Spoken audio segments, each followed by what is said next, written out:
si pembeli lega, si penjual juga lega. Udah nggak ada tanggungan nih. Saya sewaktu-waktu nanti nggak ada dimintain tanda tangan lagi. Karena yang sudah saya jual sudah clear atas nama pembeli. Yang beli juga gitu. Saya membeli tanah dari penjual, sudah langsung saya balik nama, dan tanda tangan juga masih ada.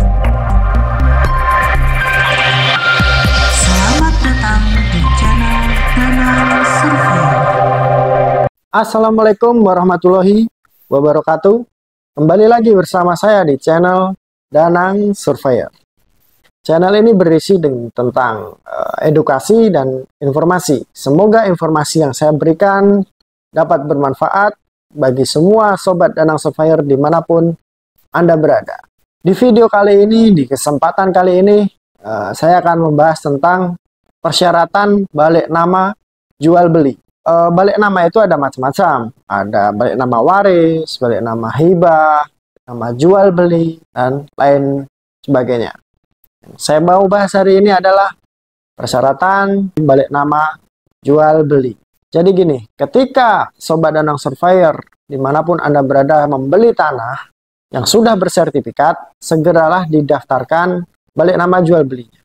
Ya, langkah yang pertama yang harus Bapak Ibu lakukan adalah membuat akte jual beli, di PPAT.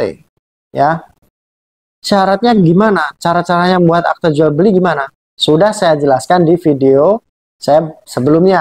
Ya, Bapak Ibu tinggal cari itu di channel Danang Surveyor. Jangan lupa di subscribe biar tidak ketinggalan video dari Danang Surveyor. Ya, apa sih pentingnya ketika membeli tanah langsung dilakukan pendaftaran balik nama jual beli? Itu penting sekali sebenarnya ya. Jangan tunda-tunda, jangan nanti-nanti. Kita nggak tahu usia orang yang menjual itu sampai kapan. Bahkan yang beli pun juga sebenarnya kita nggak tahu usianya sampai kapan. Tapi alangkah baiknya ketika habis melakukan transaksi jual beli, segeralah dibuatkan akte jual beli di PPAT, di kantor PPAT, di hadapan PPAT. Nah, biar aman. Setelah itu baru didaftarkan balik nama di BPN. Jadi membuat akte jual beli itu di PPAT, mendaftar balik nama itu di kantor BPN. Jangankan sama orang lain, sama saudara sendiri pun, kalau itu tanah transaksinya lewat jual beli, itu juga harus cepat-cepat dibuatkan akte jual beli. Ya, kalau misalkan tanah itu yang penjualnya sudah meninggal, tanah tersebut, sertifikat tanah tersebut harus didaftarkan balik nama waris dulu, dihidupkan dulu, istilahnya seperti itu. Harus atas nama waris dulu.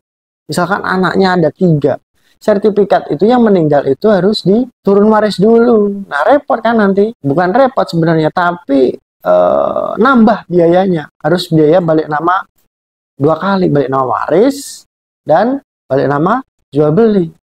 Kalau sertifikat tersebut atas nama pemegang haknya sudah meninggal. Nah, yang saya mau bahas dulu ini yang di nama pemegang hak di sertifikat tersebut masih hidup. Misalkan nama A, penjualnya A, yang beli B, yang A ini masih hidup. Beli tanah yang seperti itu enak, penjualnya masih hidup. Jadi yang tanda tangan di akte jual beli nanti langsung sih penjual tersebut, enak, diketahui sama istrinya, diketahui sama anaknya. Dan istrinya itu harus tahu bahwa si suaminya itu sudah menjual tanahnya kepada si B. Sebab nanti kalau istrinya nggak tahu, si pemegang haknya A itu 2 hari tiba-tiba mungkin meninggal, kita nggak tahu ya. Nah, itu istrinya sudah tahu. Dan anaknya sudah tahu bahwa tanahnya sudah dijual bapaknya. Tanahnya sudah dijual suaminya. Itu. Makanya di persyaratan akte jual beli yang sudah saya buatkan kemarin, yang sudah saya upload itu ada gitu, fotokopi KTP kakak, suami istri, dan buku nikah, biasanya seperti itu. Sebelum saya mulai persyaratan apa saja yang diperlukan dalam balik nama jual beli, saya mau mendoakan dulu yang sudah subscribe channel Danang Surveyor, semoga lancar rezeki, sehat selalu, diberikan rezeki yang berkah, umur yang berkah. Yang masih dalam keadaan sakit, semoga cepat diangkat penyakitnya, dapat beraktivitas aktivitas kembali seperti biasa ya. Oke, kita mulai. Persyaratan pertama yang harus Bapak Ibu penuhi, harus Bapak Ibu siapkan adalah sertifikat asli tersebut. Ya, sertifikat asli tersebut harus disiapkan, jangan fotokopian saja. Ini aku jual nih, tapi saya cuma punya fotokopinya aja, jangan. Ya, harus sertifikat asli yang diserahkan. Oke. Yang kedua adalah akte jual beli. Ya, akte jual beli tadi yang sudah dibuat di PPA tadi harus dibawa. Nah, yang ketiga, fotokopi KTP penjual dan pembeli. KTP dan KK penjual dan pembeli. Ya.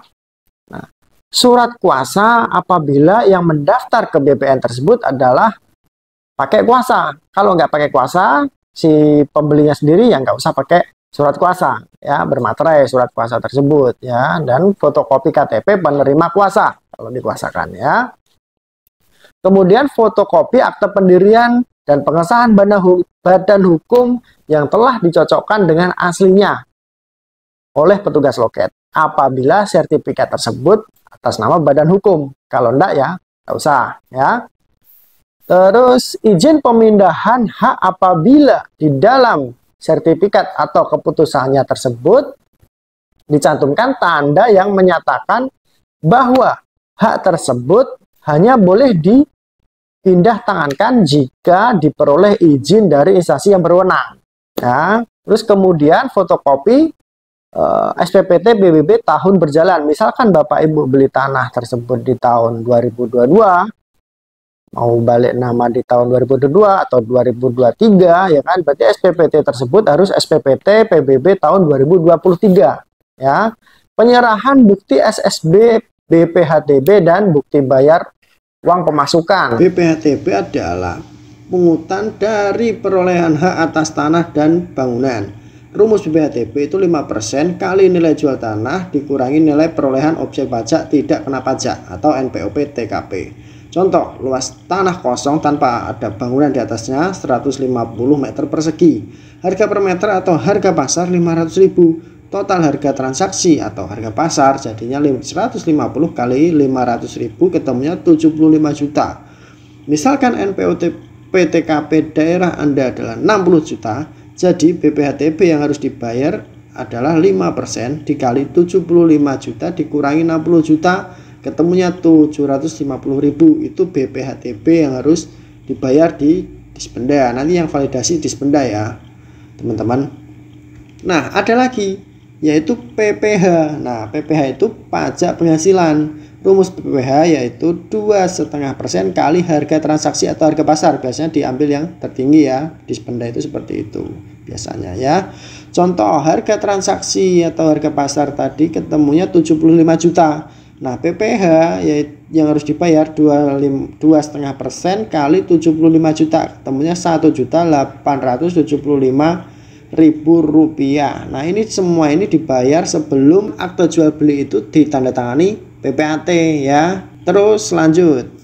Kemudian mengisi formulir permohonan dari BPN ya. Formulir itu biasanya berisi lokasi, luas, pernyataan dikuasai secara fisik tanah tersebut ya, pernyataan tanah tidak sengketa. Ya. Itu harus diisi. Bawa materai ya. Jadi Bapak Ibu bawa materai, diisi dan ditandatangani di atas materai cukup. Mungkin itu saja persyaratan untuk balik nama jual beli. Selebihnya bisa didaftarkan langsung ke BPN. Apabila ada kekurangan pasti gampang saja untuk dipenuhi ya, asal diurus sendiri ya. Jangan pakai calo, jangan pakai orang-orang yang tidak jelas. Bapak Ibu usahakan mendaftar sendiri ya. Jadi biar tahu biayanya itu seberapa di BPN ya, biar tahu sendiri. Kalau sudah mendaftar di BPN ya, Bapak Ibu nanti dapat kwitansi. Kwitansi itu untuk mengambil sertifikat nanti ketika udah jadi ya, disimpan baik-baik kwitansi tersebut. Sewaktu-waktu bisa menanyakan ke BPN apakah sudah jadi apa belum sertifikat yang saya sudah daftarkan kemarin gitu ya. Enak kalau daftar sendiri itu. Pentingnya balik nama jual beli itu si pembeli lega, si penjual juga lega, udah nggak ada tanggungan nih. Saya sewaktu-waktu nanti nggak ada dimintain tanda tangan lagi karena yang sudah saya jual sudah clear atas nama pembeli. Yang beli juga gitu.